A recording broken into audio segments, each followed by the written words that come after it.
Uttavardhani Shri Bhadravarsamana Sarvasiddhi Om A Guru Vajradhara Sumati Muni Shasane Karma Uttavardhani Shri Bhadravarsamana Sarvasiddhi Om A Guru Vajradhara Sumati Muni Shasane Karma Uttavardhani Shri Bhadravarsamana Sarvasiddhi Om A Guru Vajradhara Sumati Muni Shasane Karma Uttavardhani Shri Bhadravarsamana Sarvasiddhi Om A Guru Vajradhara Sumati Muni Shasane Karma Uttavardhani Shri Bhadravarsamana Sarvasiddhi Om A Guru Vajradhara Sumati Muni Shasane Karma Uttavardhani Shri Bhadravarsamana Sarvasiddhi Om A Guru Vajradhara Sumati Muni Shasane Karma Uttavardhani Shri Bhadravarsamana Sarvasiddhi Om A Guru Vajradhara Sumati Muni Shasane Karma Uttavardhani Shri Bhadravarsamana Sarvasiddhi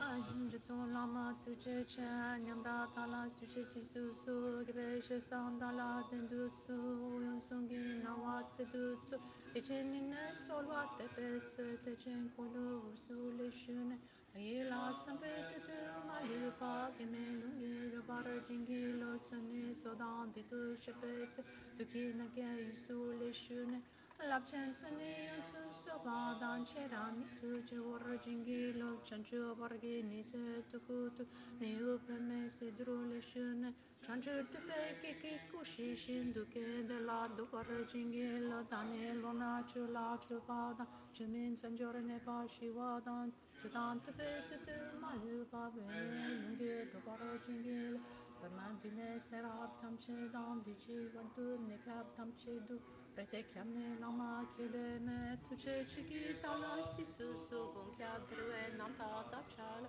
ce zona me tu ce ragune kuran sungina wadre me tu canzoni vorrei che fa un po' parascio che wa kundu ya da lama da dreme chiki bella lo chuchi sada langi io te rapsane je jangi ko parne tu shu fatike kudan da gilu fatike sundan da yena Makyuke Tudanda Giri Tunyame Chittu Shingiro Makyuke Kudanda Giri Makyuke Sundanda Gina Makyuke Tudanda Giri Tunyame Chittu Shingiro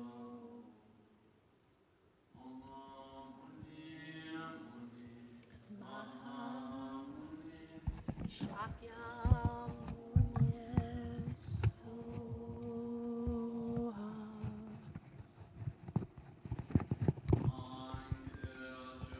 Soge chanam la chancho partu tani kyapsuchi dagi chisung gebet sonamgi drola penchira sangye tu parasho sangye chudan soge chanam la chancho partu tani kyapsuchi dagi chisung gebet sonamgi Drola pinchira sangye tu parasho sangye chodan soge chanamla chancho partu tani kyapsuchi dagi chishun kepet sonamgi drola pinchira sangye tu parasho.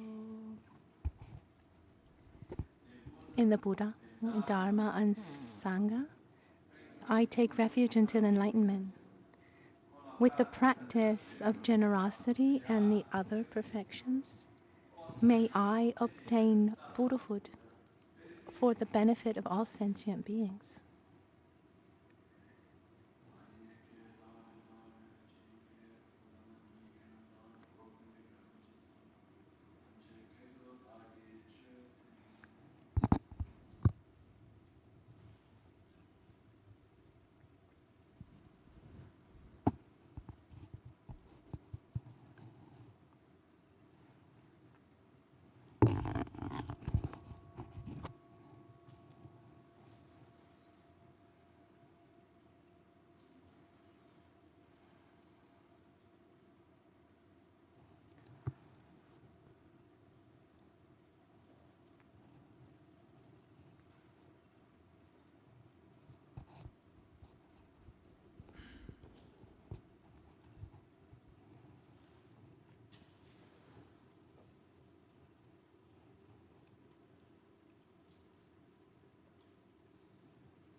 It's said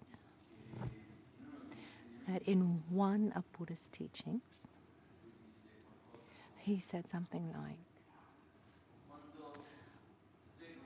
when you follow a path to go from one riverbank to the next, or you use, a canoe or a boat or a raft, to get from one riverbank to the next, as you are navigating from one bank to the other, you need to take refuge in your boat. Once you've managed to get to the other side of the river, you should not stay attached to your own boat. No boat is better or worse than another because they all bring from one riverbank to the next, and one needs to adapt himself to the boat that one has. Atisha says it like this. Chula kurwa miteshi. Be sure never to degenerate the teachings. Set your sights on what inspires you most. A few years ago, I made a distinction that was really important for me between spiritual paths, spirituality, religion, and religious institution. I mean, these are three separate things, three different things. A spiritual path, or the spirituality, is something that happens deep inside of us. It's hard even to put it into words. It's an inner path of the development of our qualities, of growth as human beings, of overcoming our mental defilements, conflicts, etc. In a few words, it's a path where we develop love and wisdom. Religion, instead, is a tool that helps, that supports the spiritual path. Religion, in my point of view, exists at the service of one's spiritual path.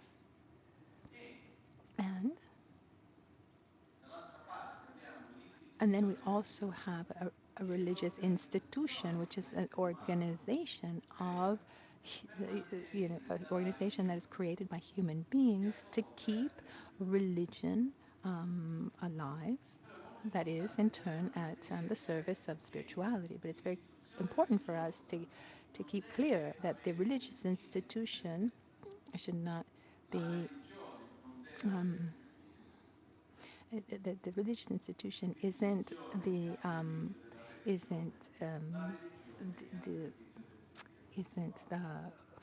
final goal, and the religion itself is not the final goal either. It's all at the service of the spiritual path.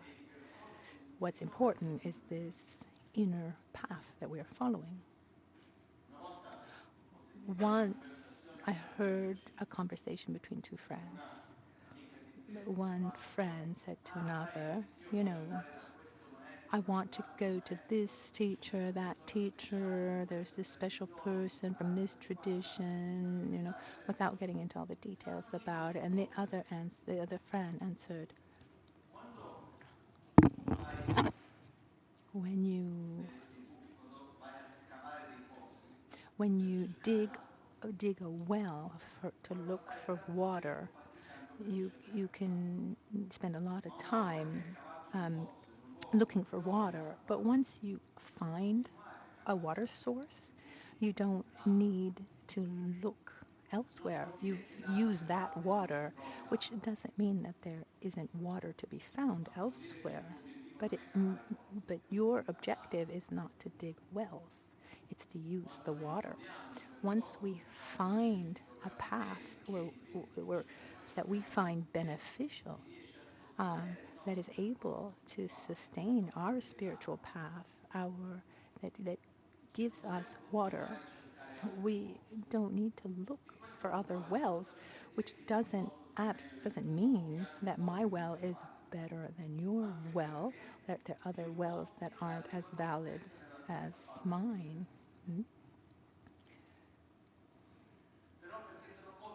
But we say they're different wells, and so the water is different. But personally, even following this advice, this advice of Atisha, I don't think it's all the same. We need to make a kind of spiritual soup where we just take it all. That's going to create indigestion, because each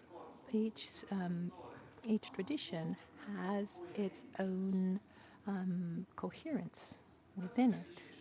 And Atisha says, respect deeply each tradition, every spiritual, religious tradition, but follow with determination the one that you prefer. This takes us to another fundamental aspect, which is I follow with determination the spiritual path that I prefer, but absolutely under no terms do I criticize another or think that my tradition is better than another. This is a fundamental. Here it says, Korba Deba is criticized to go against Chu is Dharma, spirituality, it's a spiritual tradition. So do not criticize to any spiritual tradition. At the same time, set your sights on what inspires you most. Follow what you prefer. Obviously, I can follow the tradition I prefer. I can always learn from other traditions too. I can read texts. I can meet the teachers. I can learn a lot from other traditions. But I have a main guidelines that I follow. Like if someone follows deeply and sincerely a Christian tradition, I think it's something marvelous. And sometimes people ask me, "Can I come and listen to some teachings? I like them." Absolutely, yes. The last thing I want is someone to abandon or negate one's own faith. It's important that one follows the path sincerely and deeply with, to develop more love and more wisdom. Follow the one that one prefers. Once I jokingly I used to say that if even if we make a new religion where we dress up as Mickey and Minnie Mouse and we do the prayers and we say our gods are Mickey and Minnie Mouse. And if that helps us become more patient, loving, stable, peaceful, wise people, then let it be so. We can make a temple with like a big ear in the form of big mice ears, with spiritual names. The spiritual names would be Mickey, such and such, Minnie, such and such. So, if we open up for a little creativity, anything's possible. Just to say that there's no um, prejudice or for the form. What's important is that that path really helps one develop and grow, become better. This takes us to another aspect, which is, we're not here to be Buddhists here. And I don't have the intention to make you Buddhist. We're here sharing Buddhist teachings. Personally, I feel that I am someone who follows Buddhist teachings, and consequently I can call myself Buddhist. But we're not here to be Buddhists, but to put into practice Buddhist teachings. The point isn't to be part of a group.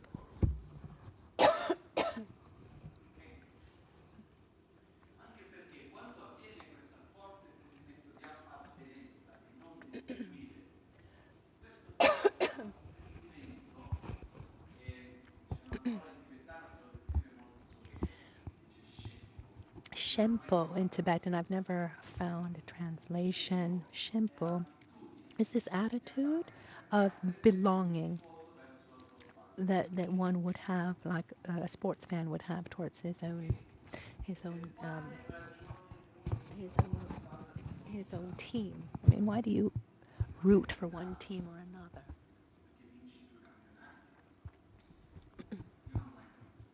I've never understood personally. As a child in Brazil, they would ask me, who's your team? I just couldn't understand the logic behind it. Even today, I can't understand. But very often, we have a kind of attachment with this feeling of belonging. My team, my country, my city, my religion, my family. And somehow we end up with this feeling of belonging where we feel like we're better. I'm better than you because I'm me and you're you. Talking to people, even with the same tradition as me, Gelupa, I would ask, why are you Gelupa? Why are you following the tradition of Lama Tsongkhapa? Oh, because it's the best. And I'd ask why. Explain me why. And most people don't know how to answer that.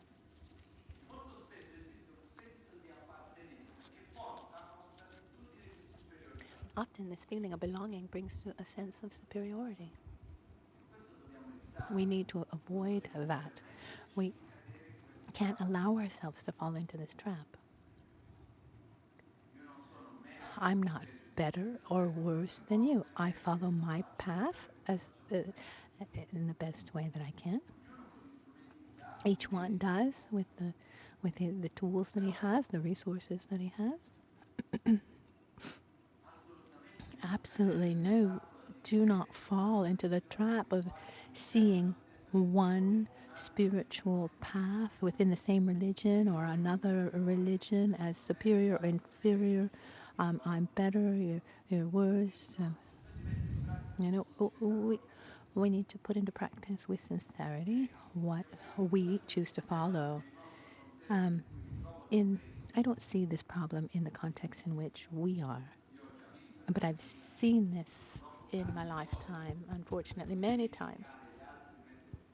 People criticizing others, going against others, just because they were part of one group or another. I myself was I was ostracized, discriminated is the right word, because I was part of one group. And people say, how is that? Even within the history of Buddhism, it's not that everything was perfect.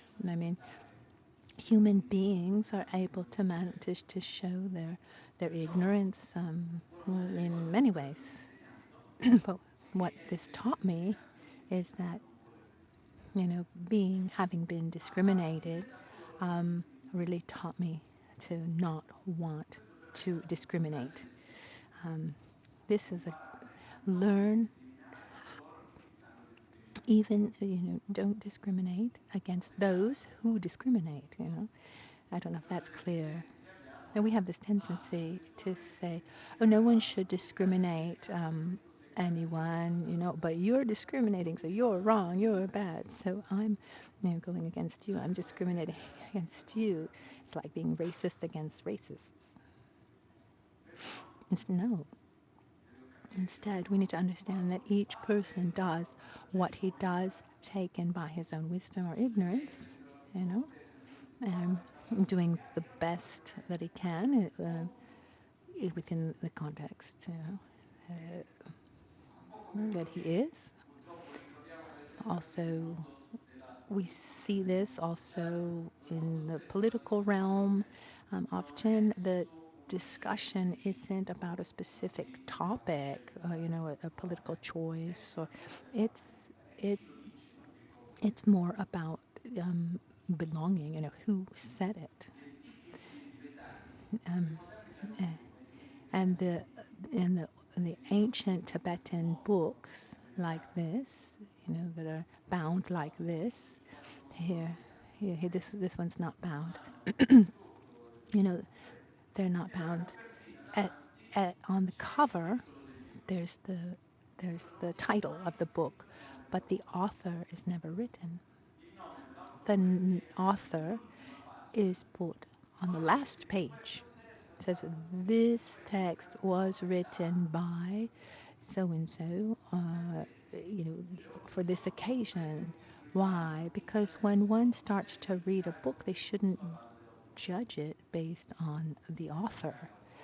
They should judge the author based on the contents.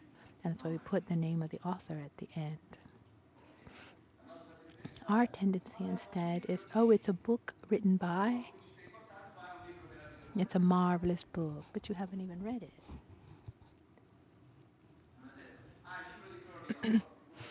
Oh no, that book, that's terrible. But did you read it? Did you read it with an open mind and carefully? No. So it's important for us to not have prejudice against other religions, and instead to treat each one with respect, but with determination, follow the path that we choose. The more sure we are of our own path, the less fear we'll have for the different. Because when I find myself in front of someone who's different,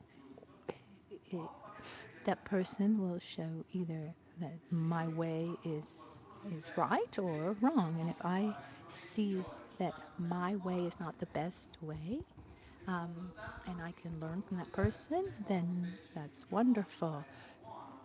Or, and then if discussing with someone else, I just reinforce my ideas, then that's wonderful. We shouldn't be afraid of meeting and having dialogue with what's different.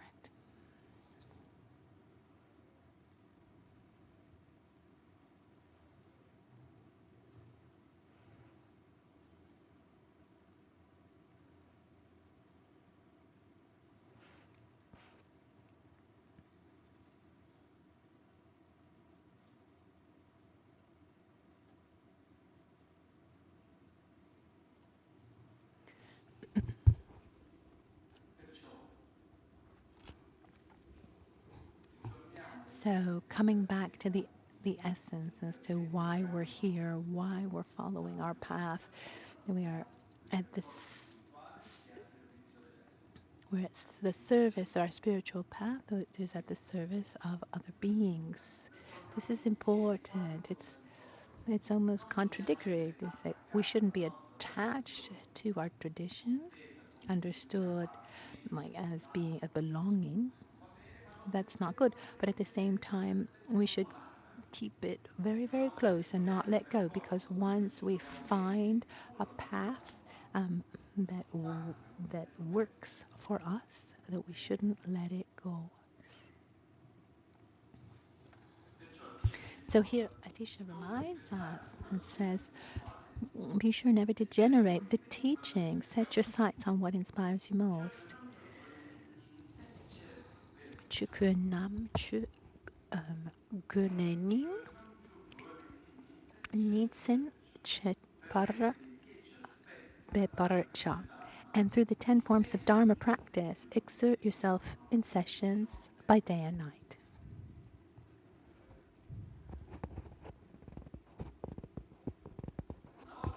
Once we have chosen a spiritual path with determination, it's not enough just to belong. We need to put it into practice. We need to integrate it into every aspect of what we do. This is not necessarily something simple. To understand this part of the verse that says, and through the 10 forms of Dharma practice, exert yourself in sessions by day and night. It talks about the 10 characteristics of the Dharma practice. To give you a precise explanation, I'd have to take the commentary, and I have my interpretation, but I'm not sure that it's correct. But in generally, when we choose to follow a tradition, a spirit tradition is made up of 3 parts. This is an important reflection, at least for me, that when someone asks what a religion is, what is a spiritual tradition? It's the 3 things put together. It's the worldview, conduct, and the practices, the spiritual practices, the meditations, the so-called meditations. Ta Chu Gom Sung in Tibetan. The view, Tawa in Tibetan.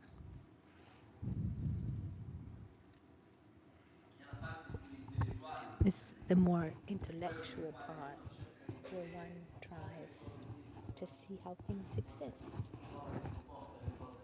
You find answers to your own questions. You know, what is suffering? What are the causes of suffering? What is happiness? What should we do to be happy and not suffer? This is all part of the view. What is the correct view of reality? The importance of love. There are 1,000 different things that are part of this view. When we choose to follow a path, we need to get closer and closer, always closer to this view. We need to read and analyze and little by little try to adapt our worldview to the worldview of the tradition we want to follow. Each spiritual tradition has a different view, and that's different, different in many ways, but also similar in others.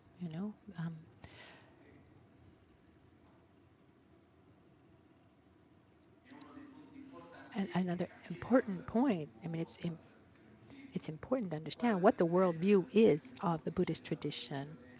What the worldview of what's the difference between the Mahayana tradition and the Hinayana tradition, and what's the difference between the 4 Tibetan schools of like the Sakya and the Gelugpa, etc. That's why there are different traditions, because there are different points of view that are welcome. So first of all, there's a worldview that brings, it takes us to that we need to learn, we need to read and listen, etc. The second part is chupa, literally means conduct, behavior. And it's the same chupa that we have here in Tibetan that says chu, that says chu chu nam chu. So it's the way we interact with the world, physically, verbally, and mentally. For example, there are many aspects of the conduct that are very similar among spiritual traditions. For example, the commitment to not lie, to not steal, to not kill, to not have a wrong sexual, to not have wrong sexual conduct, to not take intoxicants that take away the clarity of the mind. Then there's each one can ask why. Each one we could go into so many details. Also, when we go to see, the not killing is quite simple. Do not take don't take the life of another being. Let's not open up the details. We could spend a long time explaining why we shouldn't kill, etc. First of all, killing. I mean, what's the feeling that one generates in the moment of killing? Is it kindness and affection and love? Or is it aversion, hate, violence? Those are the feelings. There's also a feeling of power over another. It's a great power to take away someone's life, even hunting, for example, where one component of hunting is having this power over the life of another being, being able to kill another being. It's not even about the pleasure of the other person's suffering. Without getting into too many details, this killing is something that should be avoided. And it can open up a whole world here. I touched this, I touched this, the idea of hunting, and I talked once to a hunter, and he said, I don't think I'm worse than anyone who goes to the supermarket and buys steaks. In reality, I think at least I eat at least the meat from a being that lives in total nature, and I go myself, and instead the meat that is purchased, from farming. I mean, he lives with a tremendous amount of suffering. And because the person who buys from the supermarket and doesn't participate in the whole process thinks that it hasn't have any fault, any responsibility, and I agreed with him. I mean, so it's not right to judge so easily, but now it's not the moment to talk about why we shouldn't eat meat, etc. It's not the moment to talk about those details. Personally, I believe that if one can avoid eating meat, then it's better, because the world around meat production is not a beautiful world. The attitude of violence that the violence towards the animals is violence. It's always violence, and this falls back again on society. This level of indifference, and the level of violence is frightening. And this, I said I wasn't going to talk about it, but because I wasn't able just to hold back. The world of the meat production is horrible. So no, don't kill, don't steal, do not take what has not been given to you. What's the feeling that one has when they steal? Is it this feeling that you're doing something right or something wrong? Maybe there's even the pleasure of having done something wrong without having been caught. oh, look how sly I am. Look how good I am. I extol, and they didn't even catch me. And, too bad that you can cheat everyone, but not yourself. So the strength of we bring the strength of our actions with us, and to take something from someone else, take something that is not yours and by right and hasn't been given to you, is an action that does not bring a virtuous cycle, but instead brings a cycle of suffering. Without getting into the details, the third action of body that are part of these 10 is to avoid sexual misconduct, without getting into 1,000 details. But how important is it, or how strong is this sexual energy in people's lives in general? Is it a little, a lot, a lot? It's a lot, isn't it? It's not for nothing that many social norms that many social norms have to do with sexual relationships. Even today, how much money turns around the sexual energy, the market that turns that's generated by sexual energy. I mean, how big is that market? Maybe it's among the first three of the planets. There was this.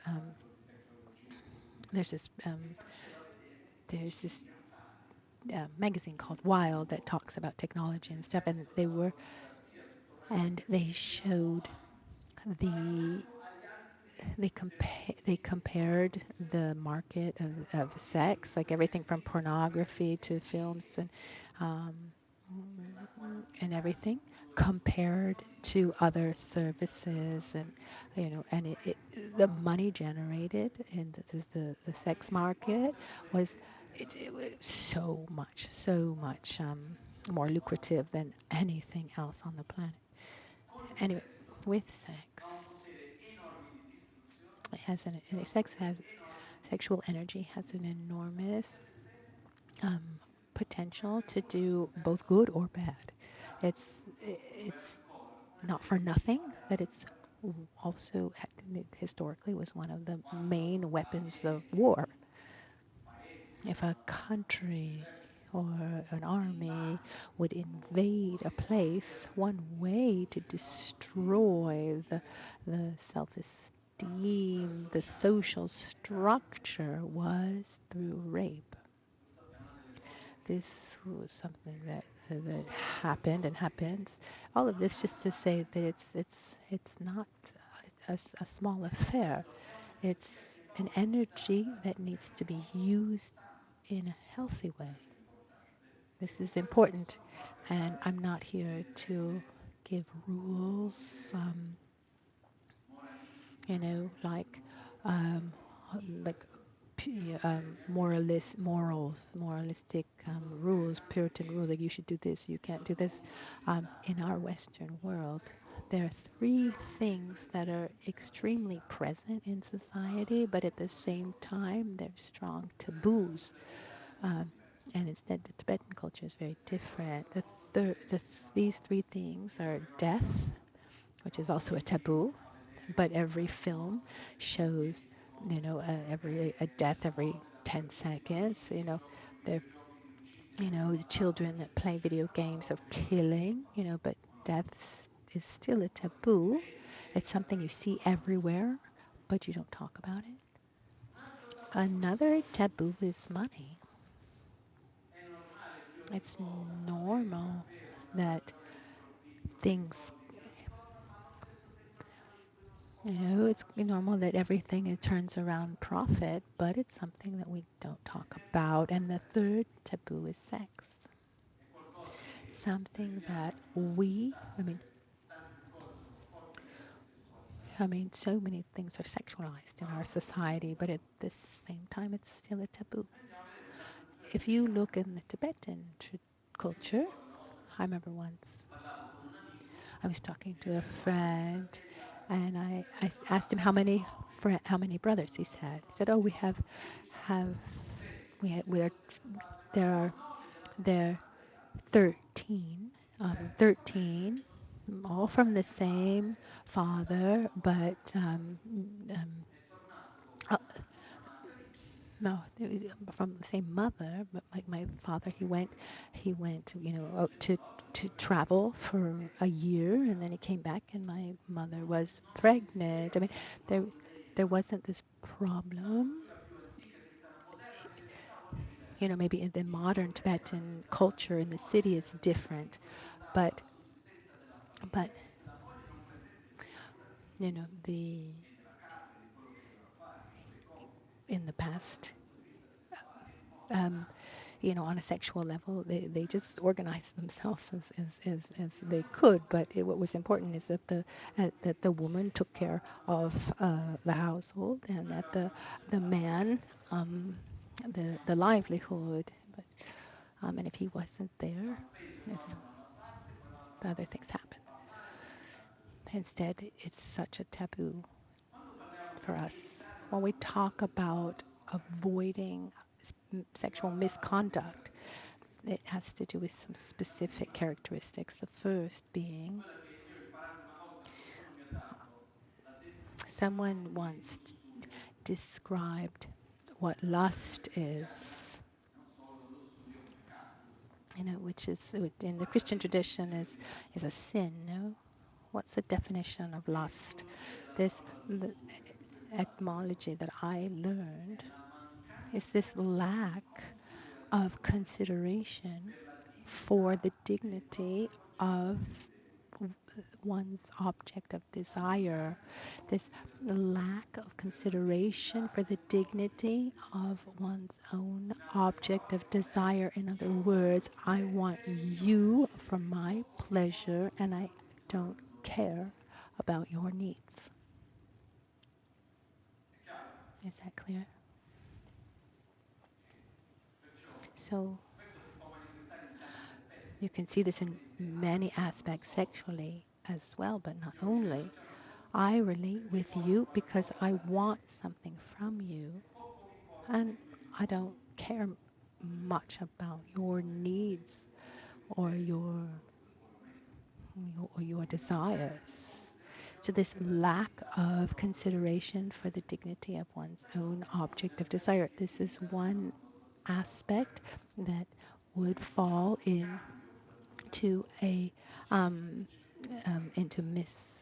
sexual misconduct, where there's no exchange, but one is just thinking about one's own pleasure, and not about the needs of the other. It's not an exchange, it's just a taking. Another aspect would be that very often, not always, but often, sexual relationships are connected to deeper relationships of friendships and affection of relationships. Within a couple, beyond the names given, but something that's important. It's important that there be trust and transparency, so that one is not cheating the other, that there not be lying. In other words, um, so a relationship without cheating. Cheating is a form of non-transparency. So this commitment between these two people should be respected. So, so the my the commitment between maybe my commitment with you, and the commitment you have maybe with commitment if you have a commitment with somebody else. So you if we don't if we don't respect these rules, there's an aspect that's not really explained, but since we but given that we're not here in a monastery, and I think sex is part of life here, so it shouldn't be treated as a taboo, even though I think maybe you didn't think you were going to talk about this today here. There's a very particular characteristic. It's explained that there are some moments in life where our subtle winds absorb. And one moment is when one falls asleep, but it doesn't absorb very strongly. Another time is when one falls unconscious, and then another moment is during orgasm or when one dies. What happens in these moments when the subtle winds absorb? One loses contact with one's own senses. And the stronger this absorption is, the more one loses contact with the senses, and one passes from a more gross level of consciousness to a more subtle level of consciousness.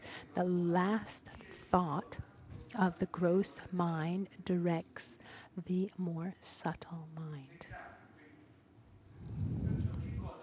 So what happens if I go into a more subtle level of consciousness with a feeling of attachment?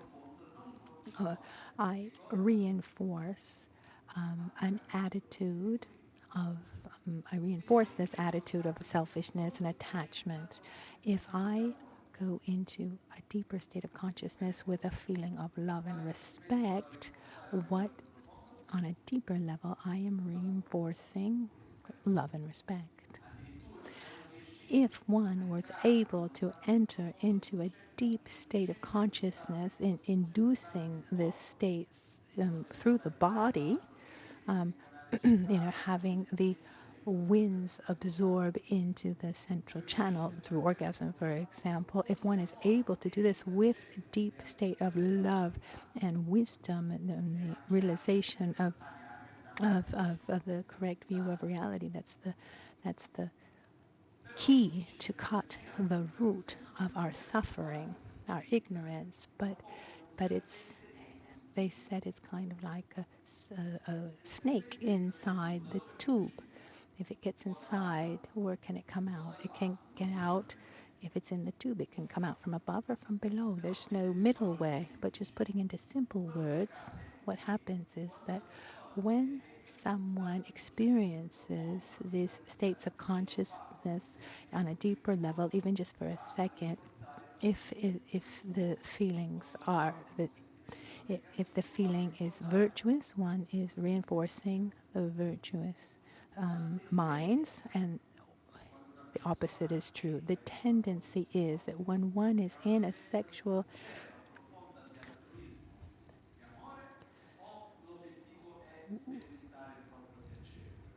the tendency with sexual activity is mostly to we can either experience more physical pleasure. The more you do, the more you are just, if your objective is to experience more physical pleasure, then you're reinforcing this mind of the I and the my. But instead, if one is putting oneself at the service of the other with a deep sense of love, one is cultivating that feeling. So it's a very, so we can train our mind on a deeper, non-conceptual level. But the problem is that at the basis, maybe someone's saying, oh, wonderful, now we're going to go practice. What's the first condition? To use sex as a tool for spiritual practice. the first prerequisite is the non-attachment to the sexual pleasure. So to live it as a tool and not as an end. And I think that most people say, okay, ciao. Okay, I need to practice where I am. So what's important is there is no phenomenon that cannot be used as a tool towards towards enlightenment. You know, it's how it's lived, not what it is. Just to put clarity, just to clarify, there's nothing negative about sex, absolutely nothing. But like with most things, it's how it is used, how it is done, especially something that brings us to reinforce our habits on a deeper level. This was just to have a little bit of clarity on this subject when we talk about conduct. This is my understanding. It's not that sex in and of itself is something that it should be eliminated or that it's negative in some way. Absolutely not. The problem comes when it becomes a tool solely to reinforce one's own selfishness and is lived with a feeling of selfishness that can bring to non-transparency or cheating or dynamics of abuse. To be very careful about this, I mean, the basis should be a deep respect towards oneself and on the other. I think this is quite clear.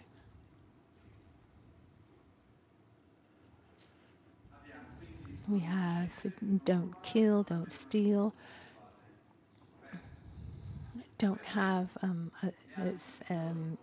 don't practice sexual misconduct. But then there's also don't lie, don't use speech to create to create division, avoid idle speech, aggressive speech. You know, that these are ways of using our speech that create more conflict and suffering.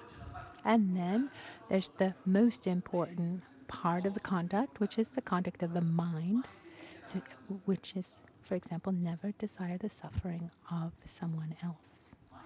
Never rejoice for someone else's suffering.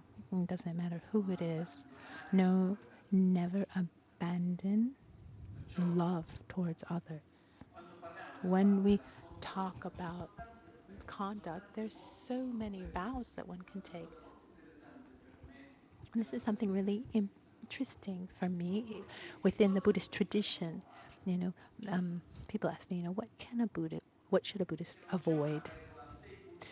You know, there's no rule that says, oh, you are Buddhist, so you can't do this, that, or the other. Vows are things that one can take. They're very, very personal, and one takes them as a way to guide oneself.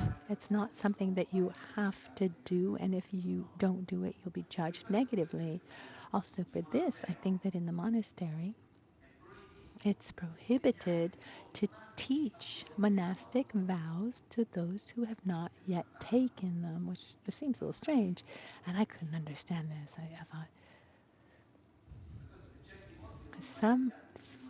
some vows I haven't ever studied because I haven't taken them. I wanted to understand, but it's not possible. If you know, you can take a book about it, but no one's going to teach you, because vows are for oneself, not for judging others. And if you start teaching the vows to those who haven't taken them, you know, then you create the risk of, you know, people pointing their fingers at others saying, oh, you're doing like this and you shouldn't be doing like that. Instead, vows are extremely personal. They're guidelines for oneself, and no one within the Buddhist path has an obligation to take a vow. There, any vow. There are some people who take one vow, 5 vows. Some take the precepts every day. Some take many, many more. It depends on one's own choice. Just to close this subject, Rinpoche often told me that the antique system of vows do not adapt themselves very well to today's world, and he gave me this job to adapt them. I was really hoping that Rinpoche would do this for us. Um, um, um, and we did talk about it. We did talk about it. There is some preparation, but this is a task, that an important job that I have to do, is to. And for the conduct, it's really about understanding what is beneficial, what is harmful, and to follow with body, speech, and mind. What's important, to not be there with your finger pointed towards the others and judging. You shouldn't be, you shouldn't say like, oh, you're Buddhist, you shouldn't do like this, or you're Buddhist, you should do like this. Remember the other vows is mind your own business. Because it's, if we see, there's so many stories, so many practitioners and masters who would show themselves in very non-conventional ways. It's very difficult to judge others. Beyond the view and the conduct, there's this part of familiarization or meditation. These meditation techniques, prayers, these tools such as like sacred art, etc., that should help us along the path. The so-called view and conduct. These are the tools that are given to us along the path. So a religion is a whole of worldview, rules of conduct, and the tools for that spiritual practice. These are the 3 things. So when we choose a spiritual path, it's important to include these tools into our daily life and not be satisfied by merely belonging. I think we've said and re-said this.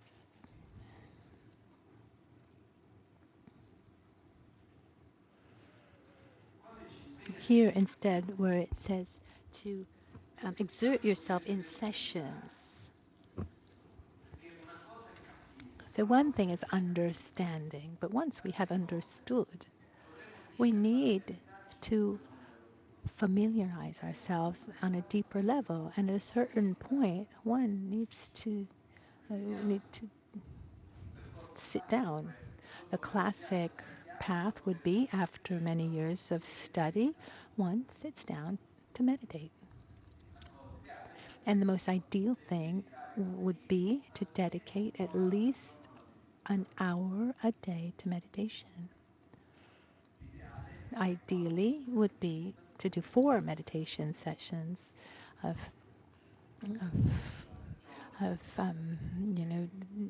3 hours, getting to 12 hours a day. This happens when one does a long retreat. During a long retreat, one does 4 sessions, about 3 hours a session. What do you do for the other 12 hours? Oh, there's actually a lot to do in a retreat.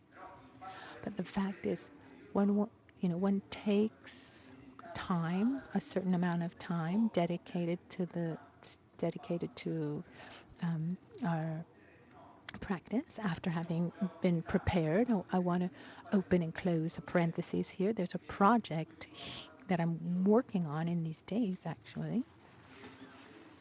It's a beautiful thing. It's this possibility it's the possibility of making these micro huts for meditations here in Albagnano, because I think that It's wonderful to follow the teachings. It's wonderful to listen and do our daily practice. But every once in a while, at least, it would be good to dedicate a longer period of time to a solitary retreat. Once one learns how to do a practice well, to, to do that, to do a more intensive practice is very beneficial. But we're, you know, we're not even in times of where one could go to a mountain hut somewhere. We need different conditions, and we've received the permits to make small huts here towards the woods near the temple, and these days I'm working on that. So why do we want to do that? Because it's something fundamental. It's a fundamental part of the Buddhist path, to understand. You learn, you understand, but then you sit down and then you sit down, be with yourself, and you know, and and here is incredibly wonderful conditions where you sit, you do your practice, and then when you finish, you stand up, and then 2 minutes you have your food, etc. A few weeks ago, we were in the mountains with Dharma friends.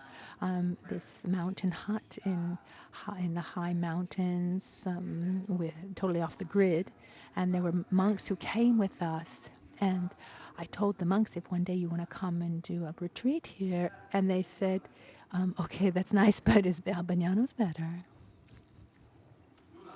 Nothing against this place. This place was amazing. It was really beautiful. I'd like to do a retreat up there. But here there's always so much to do. Maybe I can concentrate better up there. No, jokes aside, what I mean to say is that in today's world, we've grown up in a context where we need minimum comfort. And I'd like to see those of you who can go meditate where it's cold. Oh, it's cold, it's not comfortable. The mind goes there, in a generation ago in Tibet, that just didn't exist at all. Instead, now we need to create these conditions. And one of the jobs of the center is to create the conditions for the spiritual practice. This is at the service of everyone. I hope soon to be able to do this project. Together we'll see how we can realize it, to be at the service, be at the service of the quality of the spiritual, the quality of the spiritual path of everyone, and this, if we want this center to be here for future generations, that's going to come through deep experiences, and these deep experiences come through sitting down and putting into practice our path. So here Atisha tells us to exert yourself in sessions by day and night. Let's go on. Tu sum kewa sisakpa lagme chanchu chenpara no sonam semcha. Whatever virtues you amass in the past, present, and future, dedicate them all towards the great, unsurpassable awakening. Every time there's another verse. Where is it?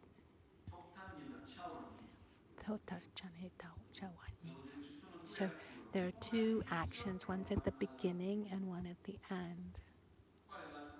So the action at the beginning is to generate the motivation, and the one at the end is to dedicate.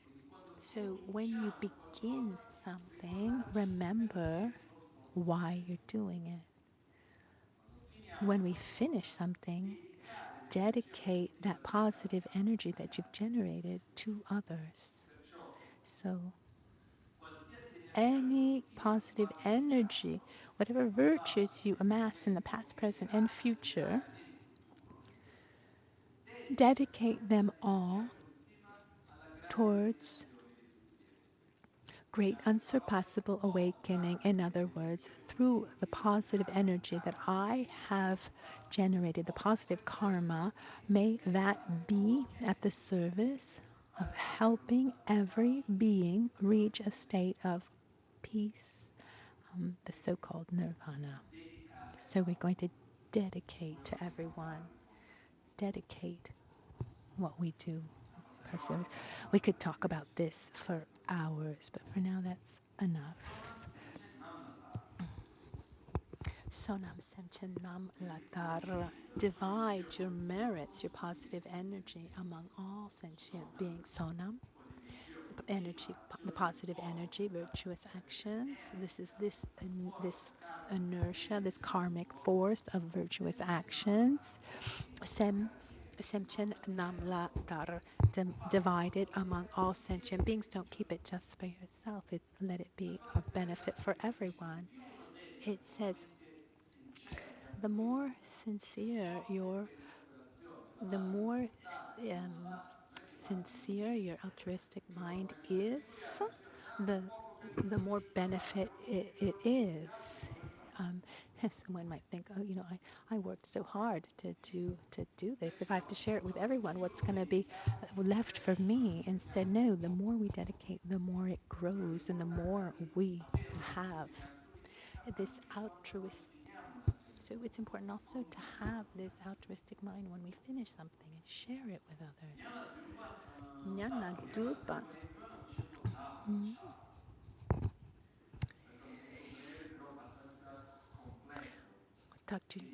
Lak dupa ying. It says continually make prayers of aspiration.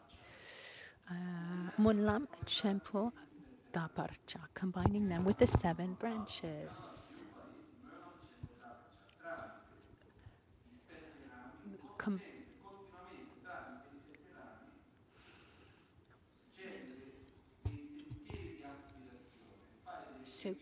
So here the word prayer is not right. Here the word prayer gives us this idea of asking for something. I pray you for this. No, we're not asking anything of anyone. Munlam in Tibetan, which is translated as prayer, but it's not a correct translation in my opinion. Mun means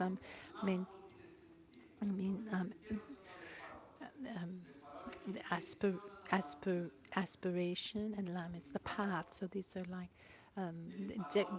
directional.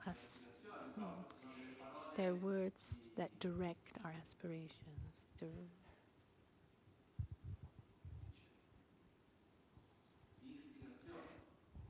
These are the words of like may all beings have happiness and its causes. We're not asking anything of everyone. We're generating a desire, a positive aspiration. May the precious mind of the bodhichitta arise and grow. May that which has already arisen not to generate and grow forevermore. We're not asking for anything from anyone.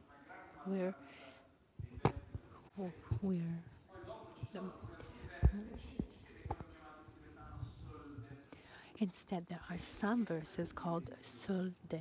These are blessing requests, and that we could translate as a prayer. But here we're asking specifically for in that case it would be a specific blessing that we're asking for.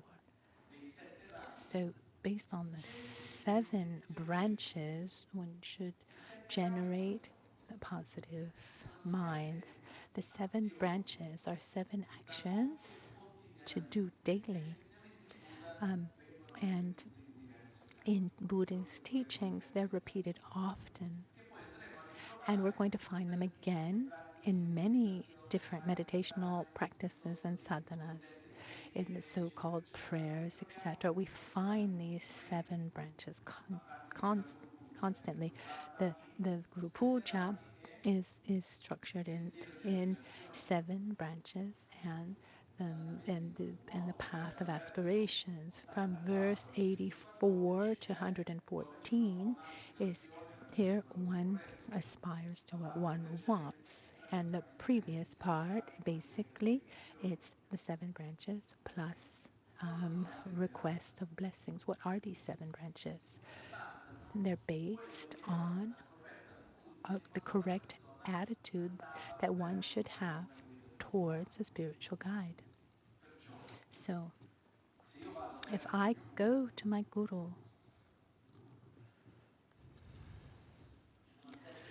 there's 7 things to do, 7 attitudes to have. The first is I praise. I pay homage. I show my respect because it's a way to cultivate my own humbleness. It's a way to not come with an attitude of superiority or arrogance. And this is represented by prostrations.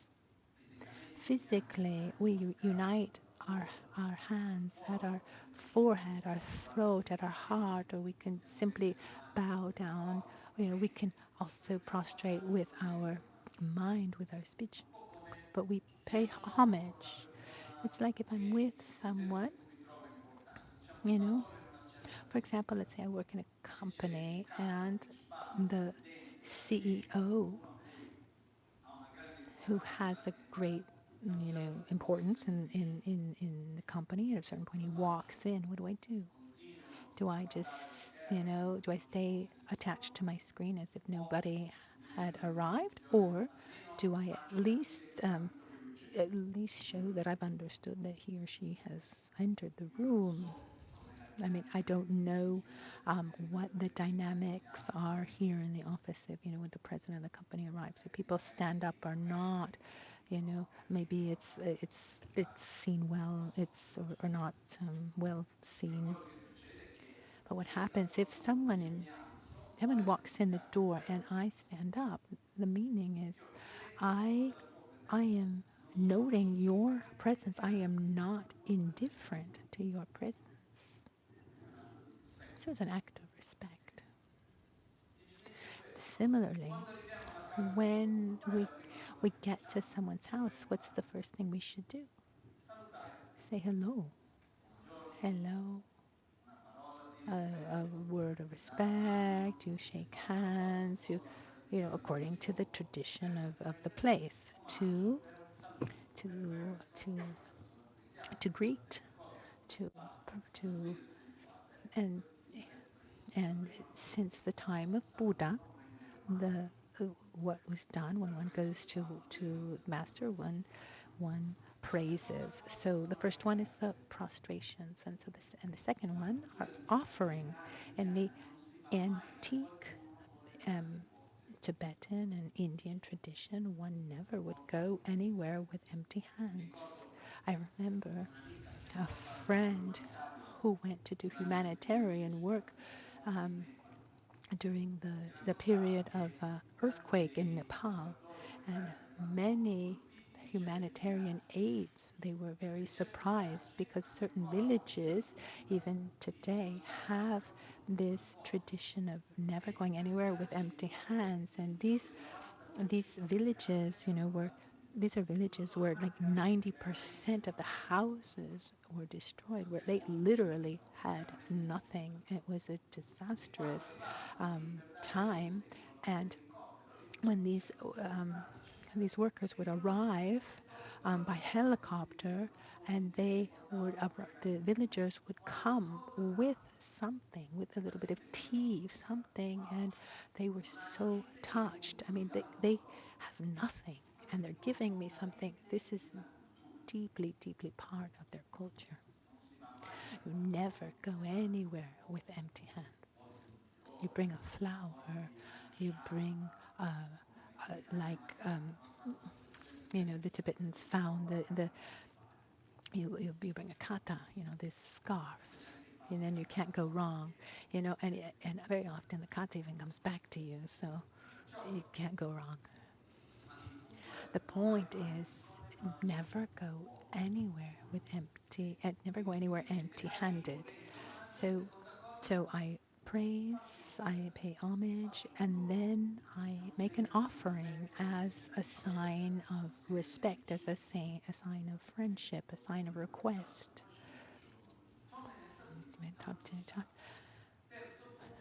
The third point, I need to assure myself, I need to be sure that there is no conflict between us, that the relationship between us is pure. So what I do is I openly admit any error that I have ever made. You know, it's like, oh, could say, oh, that last time I really said something stupid, but I was taken by jealousy. In the end, I did this, that, and the other. I know it wasn't good, and I really take the commitment to not repeat it. And so, with some kind of sign that you don't want to repeat this, here I give you this. I give you this as a kind of sign that it wasn't good. I don't want to repeat it.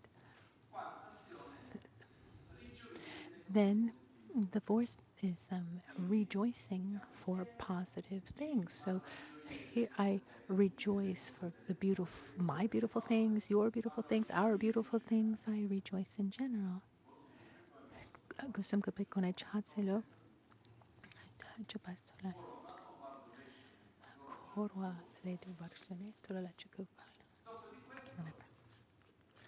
After that, we make requests so that our spiritual guide can stay with us until the end. This request comes from the time of Buddha, because it said that when Buddha was about to die, when he was 80 years old, he went to one of his main disciples called Ananda, and he said something like this to Ananda: you know, Ananda, a Buddha, if he wanted and if he were requested, he could live for tens of thousands of years. And Ananda said, wow, that's amazing. And then Buddha repeated, you know, Ananda, listen, a Buddha, if he wanted and if he were requested, he could live for, you know, tens of thousands of years. And Ananda's like, wow. And then the third time, Ananda, listen to me, you know, a Buddha, if he wanted, but if he were requested, he could live for tens of thousands of years. And Ananda did not understand. And a short time after, Buddha left his body. He died. And one disciple who lived in Birmania, who apparently was physically very similar to him and didn't live in the community because he was often taken for Buddha, so that he went to live far away. And when he came back, and he's the one who organized the Sangha, and he really reprimanded Ananda. He said, Buddha gave you the opportunity. And it's said that Ananda was with him 24/7, but he wasn't the smartest, the brightest of the disciples. And all of the disciples had high realizations, but Ananda hadn't. And when the various disciples of Buddha came together, they put together these various chukku, they made a kind of throne with these monastic robes, you know. So, you know, they put a throne for these arhats, those who had reached who had had the realization of emptiness, because it said that they could remember everything. And so they got together and they would say, okay, one day I was with Buddha and this person asked this question and Buddha answered like this. But since they weren't always together, they were sharing their experiences and the Buddhist teachings. The only one who had participated to almost all of these occasions, and there were many experiences where only Ananda was present, but he didn't have realizations. He didn't have this ability to remember. So they basically cheered for him, let's say. So you need to go beyond, we need your memory. And after a while, I don't remember how much time, but it said that Ananda was able to reach this elevated state of consciousness of the correct view of reality, and then he was also able to tell his experiences with Buddha. And these are called the Sutras of Ananda. All of this to say, from that moment on, that the tradition was created to ask the master for a long life, ask a spiritual guide to stay with us. And it's like, okay, Ananda didn't understand, but all of you who come after, we ask you to stay. Because here there's a very important point. You can't help he who doesn't want to be helped. So we need to ask, because when we ask for something, we open ourselves. So we ask, please stay with us, guide me always. And so the next one is not just about staying here, but also to concede us the Dharma, because I can spend my whole life next to a doctor, but without him giving me any medicine. I can spend my whole life next to a great master, but if I don't ask, he won't teach me. One of the rules that Buddha left his disciples was that to not teach without being requested. So if you are not asked, you don't need to teach.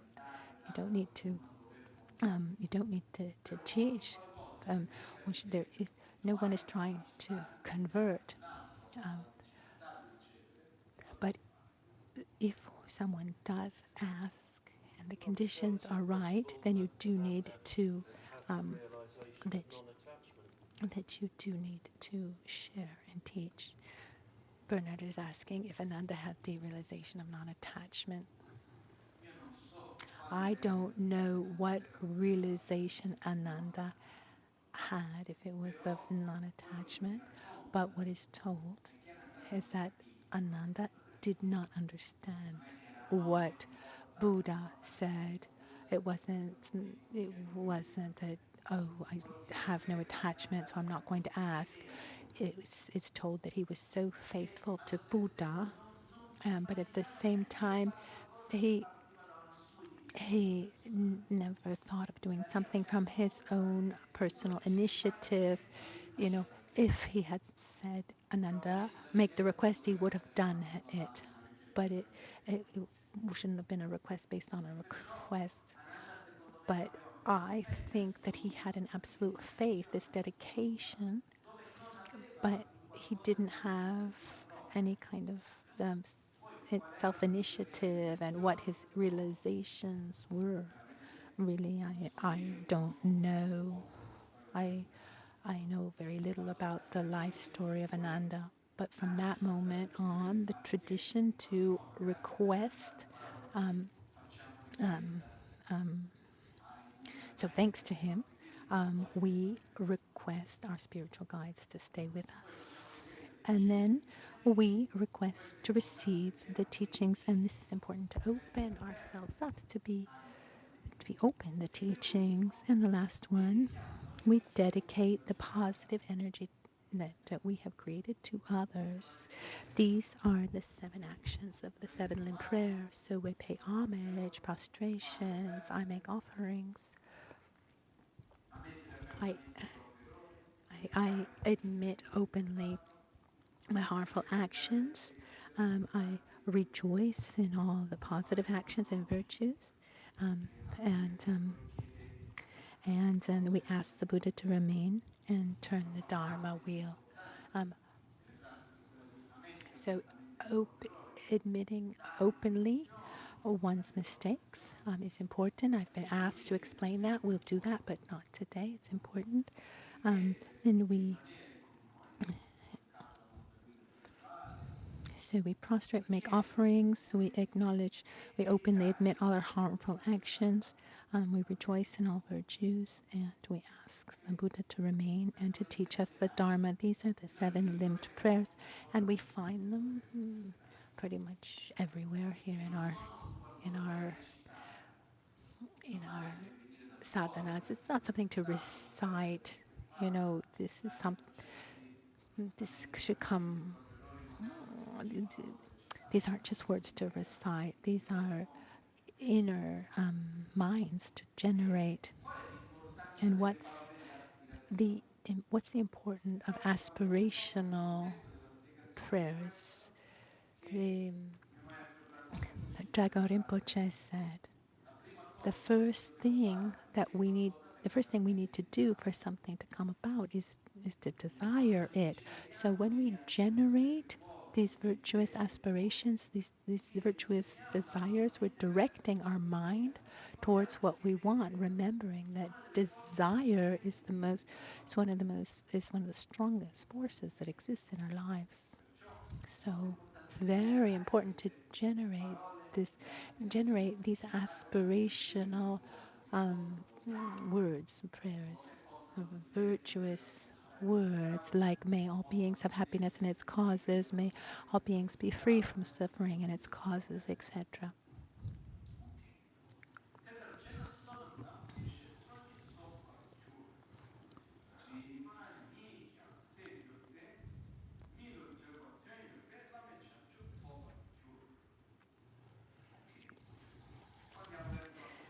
Now we're going towards the conclusion of the text, and Atisha says, practicing in this way, tetarechena, sonamdang yeshe tsoni tsoparegyur. Practicing in this way, you will complete the twofold accumulation of merit and wisdom. As a consequence, you will eliminate the two forms of obscuration, the obscuration of mental defilements and the obscuration of omniscience. In this way, by making meaningful this human existence, in time you will gain unsurpassable awakening.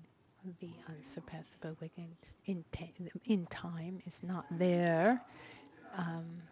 As a result, you will gain unsurpassable awakening, because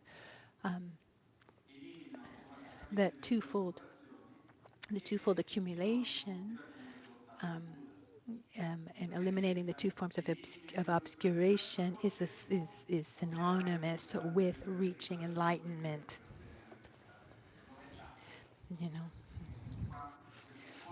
So this in time is maybe it's not in the original text. It's something that the translator added. Let's try to understand this a little bit. The two accumulations. It's said that along our spiritual paths, we need to develop two aspects that are called method and wisdom. Method has to do with humbleness, love, morality, patience, our conduct, the way in which we relate to others, the way this has to do with the method based on love and compassion. On the other hand, we need to develop the other wing to fly, which is wisdom. And the two go together. So the accumulation of merit here means to act with love and generosity, familiarize oneself with patience, enthusiastic effort, with our generosity, the 6 perfections. generosity, morality, patience, enthusiastic effort, concentration, on the other hand, we need to also develop and accumulate wisdom, which is developing wisdom to familiarize ourselves with the correct view of reality, also with concentration on an intellectual and a non-intellectual level until we get to a direct experience. And maybe I'm simplifying too much, but our path, this is what we mean by the two accumulations. They're always to get method and wisdom, love and compassion and wisdom. They always go together. By doing this, we can eliminate the two dripa in Tibetan, the two obscurations. It's Shedrip and non-trup. Non-trup is the obscuration of mental defilements, and Shedrip is the obscuration to omniscience or knowledge, depending on how it's translated. To understand this, let's jump. No, let's go back to that explanation we looked at yesterday of emptiness, and we talked about something called the object of negation. Do you remember that? You can't without entering without entering into contact with sense entrare.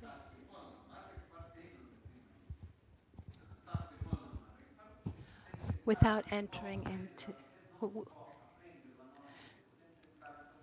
Without entering into contact with the designated object, you can't understand its non-existence.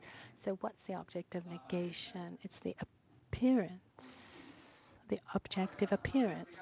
What I explained yesterday, what's ignorance? We said that ignorance was this grasping at the appearance, this objective appearance of reality. A reality appears as being of objective objective appearance, and we grasp that as if it were real. So this grasping to intrinsic existence is ignorance.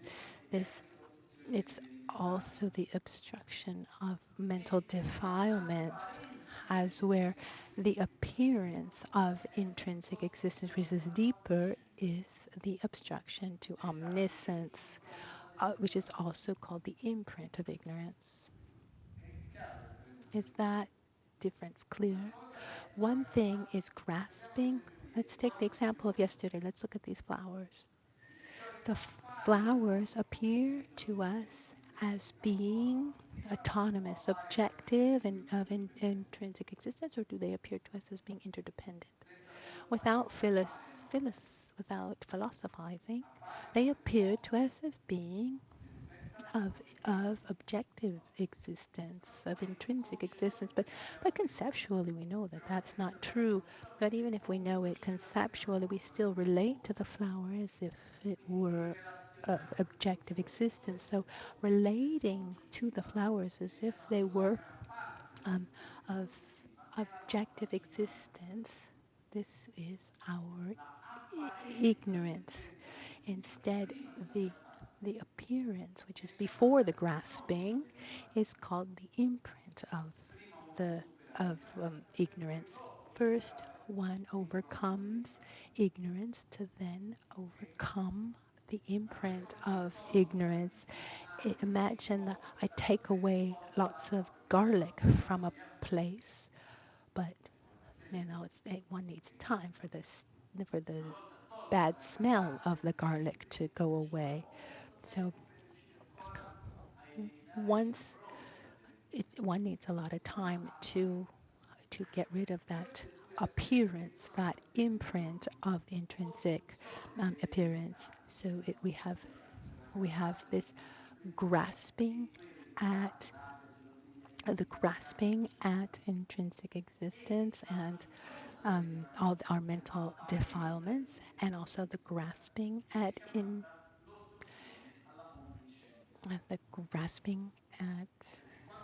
the when you When you overcome your mental defilements, there's no more space for them. When you overcome the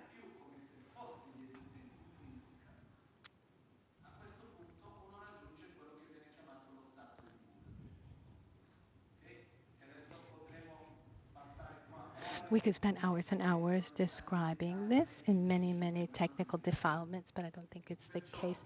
So just to, through this accumulation, the accumulation of merits, which is love mostly, and wisdom, we eliminate the obstruction of ignorance in the other mental defilements, and then we eliminate also the obstruction of omniscience in this appearance of intrinsic existence. And by doing this, one becomes a Buddha and reaches complete awakening. So what Atisha is telling us is follow these, um, follow this advice sincerely, and by doing this, by practicing in this way, you will complete the twofold accumulation of merit and wisdom and eliminate the two forms of obscuration and making meaningful this human existence. In time, you will gain unsurpassable awakening. Why is it called awakening? To say, do it quickly. Yesterday, let's go back to yesterday. Do you remember the example of the mirror? I see the mirror. I, I look into the mirror. It looks as if it's my face in the mirror, even though we know it's not my face. What happens when we dream, for example? We said this also yesterday. What appears in my dreams is an illusion.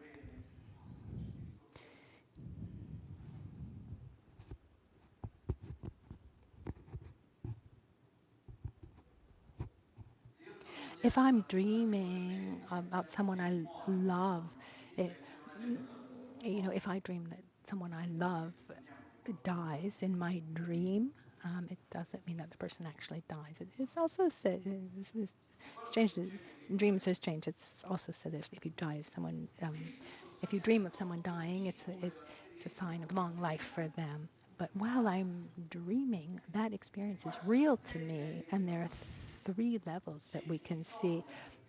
There's one who dreams and is not doesn't know he's dreaming. Then there's the dreamer who knows he's dreaming even though it seems real. And then there's the third level, and then the one who's actually the, the one who has awakened. And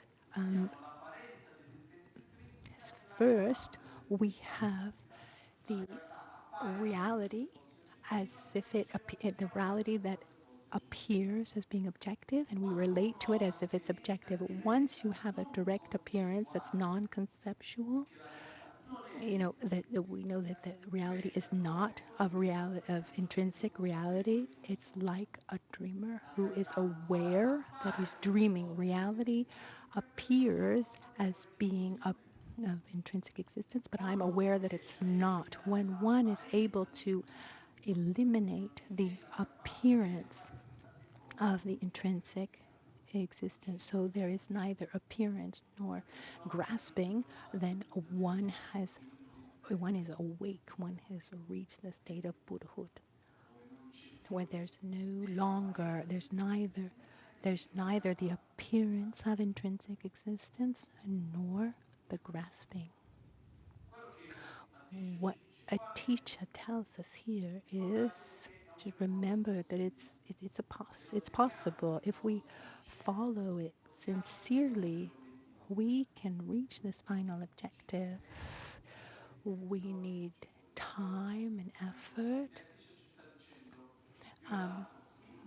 Atisha is saying, I'm giving you the most precious advice that I can give you. It's up to you now. And it ends with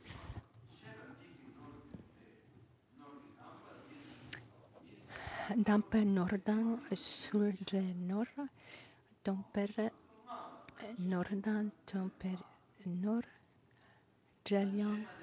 The jewel of faith, the jewel of discipline, the jewel of morality, the jewel of giving, the jewel of learning, the jewel of dignity, the jewel of self-control, the jewel of wisdom. These are the 7 riches. These most sacred forms of wealth are 7 riches that cannot be exhausted. Sorry. Norgi tampar di misepa means supreme, but it also means inexhaustible. Because normally, the more you use something, the less you have. But for faith or generosity, the more you use it, the more you have. So these 7 riches are inexhaustible. So they are the most sacred forms of wealth.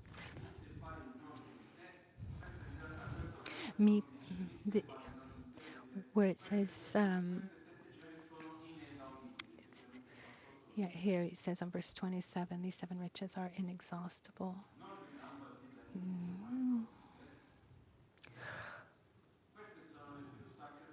These most sacred forms of wealth. These are Norge Tampa. Tampa means pure. These 7 jewels, these seven pure riches are the 7 jewels that are inexhaustible. And Mimahila Jumicha, it says, do not speak of this to non-human beings. The first time I received these teachings, my teacher, when he gave me these teachings, he said, I don't know what this means, and he didn't even stop. But then I had the good luck to read the commentary of this text, which is the transcription of the complete conversation between Atisha and Dromtompa. And Dromtompa, after the conversation, luckily he wrote this down. So this text is the conclusion, it's the summary of this conversation. And here where he says, do not speak of this to non-humans. And in the commentary it's written, today I didn't bring the book, but it's very strong, because instead of saying, do not speak of this to non-human beings,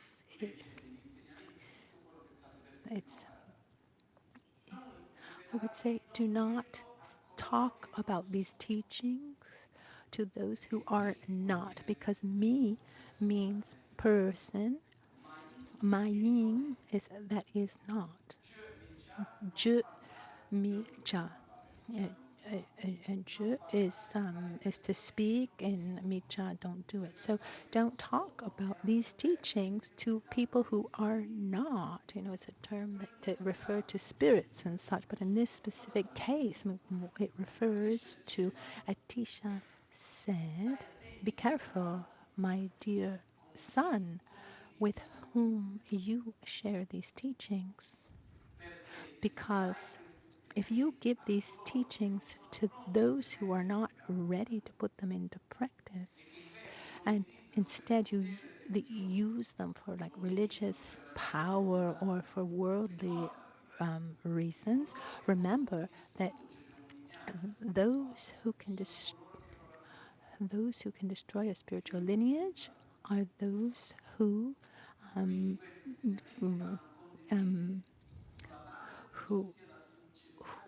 are there within. So they should be shared with those who are really ready, and let these teachings not be let them not become tools to destroy the lineage. So teach only with those who are ready and have this determination to put them in the practice. The 7 jewels are the qualities of the arhats. At the beginning, Atisha spoke of this. In the 7th verse, he says, adorn yourself with the riches of the Aryas. He said, forsake material possessions and adorn yourself with the riches of the Aryas, the noble ones. Faith, which is the certainty of one's own faith, which is the certainty of one's own path. Discipline, this ability to maintain one's own commitments. Generosity, sharing, learning one's own worldview. Dignity. Dignity is a self-control. It's the correct. It's the correct conduct towards oneself, towards others, and the jewel of self-control is the dignity towards oneself, and the jewel of wisdom. In other words, we need to cultivate our inner riches. And don't share this with those who are not ready to put these into practice, those who could manipulate and use the teachings for their own benefit. Tempa gone shik in Tibetan. Tempa means the doctrine, the teachings, the lineage, etc. Gone shik, it means will be destroyed or can be destroyed. Can be dismantled. From the head. So the risk of the lineage. The lineage can be destroyed from the head, like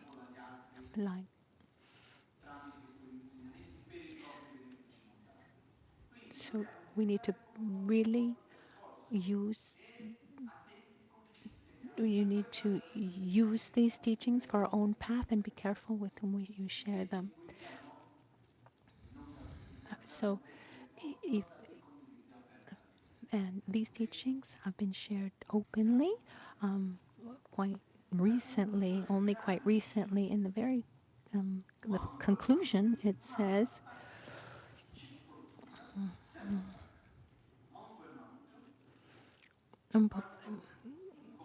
in the company of others, when you're with many people. In Tibetan, I like Tibetan language, it says, Monpu and Nangtu means inside. So when you are among many, when you're with other people, Mungpu Nangtu Naglatak means observe, control. Observe your speech. Guard your speech. When you're with others, be careful about what you say. When chik means one, so chik. So when you are alone, semladak, observe, guard, control your mind. When you're with others, guard your speech. When you're alone, guard your mind. And it was told to me that once a teacher of His Holiness the Dalai Lama, Kyabshen Ling Rinpoche, his very last words before dying, he said to the Dalai Lama were exactly these words. He said, Mumpalamju Naladak Chikparaduna Semladak. In the company of others, guard your speech. Whenever you're alone, guard your mind. I said this to say that this is not just advice like this, this is very, very important to the essence of everything. I said, when you are alone, observe your mind. When you are with other people, we are careful of our mind, of course, our mind as well.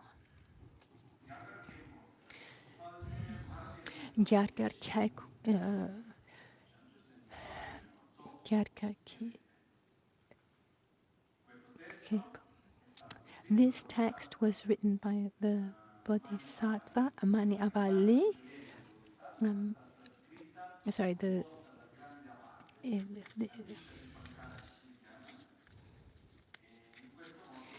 it says the jewel garden of the Bodhisattva was written by the abbot, so the Atisha Dimpankara Shichana. To conclude, I want to thank all of you for being present, for creating this opportunity to share this treasure. At the end, these very few 27, 28 verses are a treasure to give us guidelines for our lives. I ask you, do not keep this book on the bookshelf. Take these verses and bring them, integrate them into your lives in every place. Make them part of your lives, not just something, what the Lama, taught was really nice and then it just ends here. No, bring it to your daily lives. If not everything, just even a part. And to conclude, I wanted to share with you the mantra of Atisha, because Atisha was, for our lineage, he was fundamental. He brought Buddhism to Tibet, not the first time, but the second time, the second wave of, let's say, of Buddhism to Tibet. And our lineage comes from India through Atisha. He was in Indonesia and Borobudur, but many teachings that we follow come through him. So now I'll teach quickly his mantra, and if you want to connect with Atisha, you can recite his mantra. A particular connection we have with Atisha as well is said that Atisha was one of the previous lives of Geshe Chekawa Rinpoche, the root guru of Lama Michel Rinpoche. Geshe Chekawa Rinpoche that we have here represented here to my left is, all of his various lives are represented where you see this white window with Buddha Vairochana above. You see that from left to right, there's first a Mahasiddha who is praying, like almost like jumping, and then there's a man with a horse. That's the first life recognized of Geshe Rinpoche. He was the charioteer.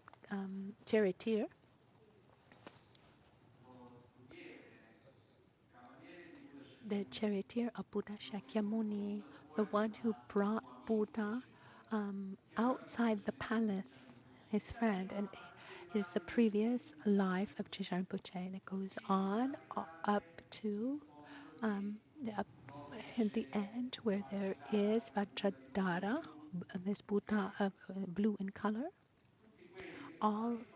They are all part of the previous lives of Geshe Rinpoche, and there's also Atisha among them. Now we can then go and list and understand the previous lives of Geshe Rinpoche. When we look for teachers, what's important not just to have a teacher has a good level of preparation, but what's important is that one has an inner, very highly developed inner existence, and we see that these great masters, that life after life, they create these relationships, among them. For example, here to my right, you see the photo of the reincarnation, the present reincarnation of Geshe Rinpoche, who lives in the United States. He has been here. We hope that he'll come back soon. And so a previous life of his was actually a teacher, and connects us particularly to these teachings. So now,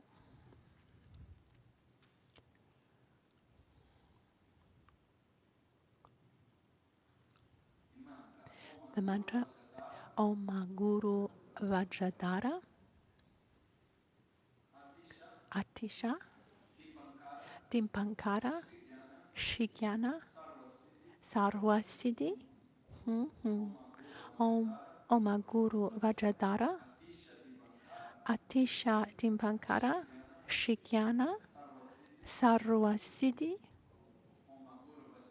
Om Guru Vajradhara, Atisha, Dimpankara, Shikyana, Sarvasiddhi. Guru Vajradhara, Atisha, Dipankara, Shikyana, Sarvasiddhi. Om Guru Vajradhara, Atisha, Dipankara, Shikyana, Sarvasiddhi. Om Guru Vajradhara, Atisha, Dipankara, Shikyana, Sarvasiddhi.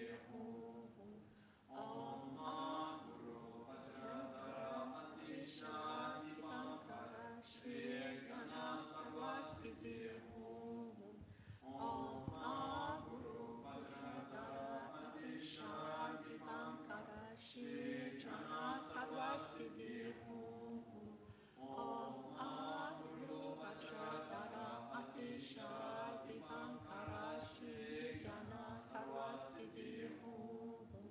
Om Guru Vajradhara, Atisha, Dipankara, Shikyana, Sarvasiddhi.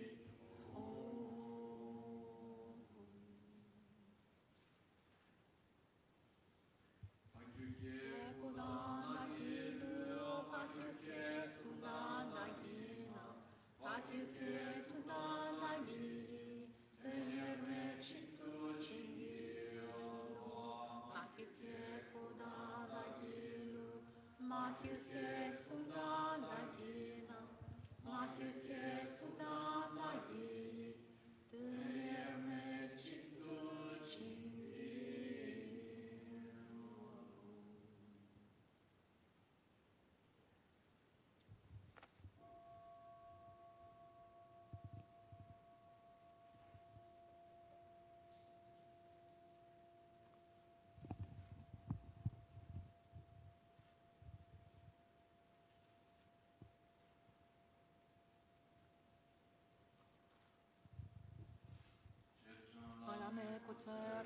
Rinpoche, non cortine, chuchur gepada, luxan templetum es assumgi, proe musel tatu negiurci. Asci evoci giushine totari ravishini de kempadi, segeshitu mite ulvargi, procurnanda shina chuparushi. Lame kuseraptenchi, nankartine chuchur gevada, loxantem petrum es assumi, rove musetatu negiurci, nampururana galakaniyataya. Kunturyada lamada, dremechiki pelalucici, usada lagi interazione, dolce cianchico parnutuscio, note zendele, nime cuya deleci, nitse tatu delepe, concio sunghi cingilo, concio sunghi mandruzzo, concio sunghi trashi.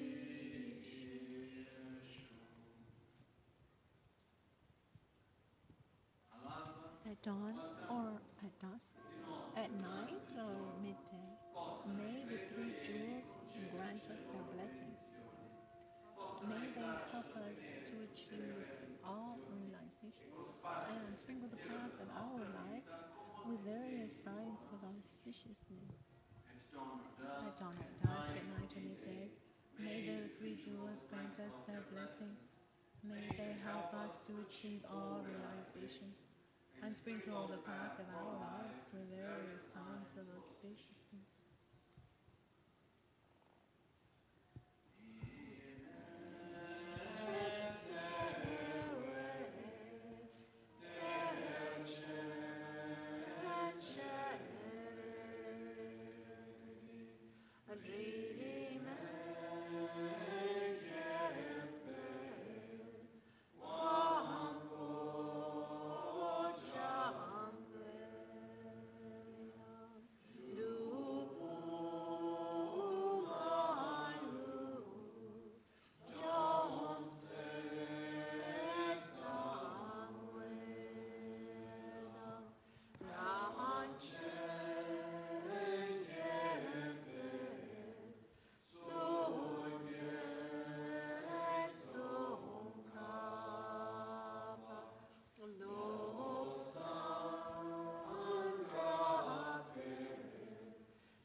Thank you, everyone.